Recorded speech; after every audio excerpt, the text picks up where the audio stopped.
আপনি কি জানেন আমাদের পৃথিবীর মহাসাগরগুলো মাত্র 5% আমরা আজ পর্যন্ত আবিষ্কার করতে পেরেছি। বাকি 95% এখনো আমাদের কাছে অজানা। প্রশান্ত মহাসাগরে মারিয়া ট্রেঞ্চ নামের একটি খাদ আছে, যা এতটাই গভীর যে সেখানে আস্ত মাউন্ট এভারেস্ট পাহাড়কে ডুবিয়ে দিলেও তার উপরে আরও 1 মাইলের মতো পানি থেকে যাবে। সমুদ্রে এমন এক ধরনের জেলিফিশ আছে যাদের ওমর জেলিফিশ বলা হয়।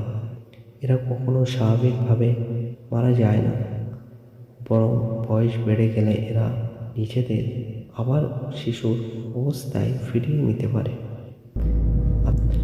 শুনলে অবাক হবেন, সমুদ্রের গভীর পানির নিচেও কিন্তু আস্ত নদী এবং জলপ্রপাত রয়েছে। পানির নিচে লবণের ঘনত্বের পার্থক্যের কারণে আমাদের চ্যানেল সাবস্ক্রাইব করুন, এমন রহস্যময় ঘটনা দেখতে শেয়ার এবং লাইক করুন।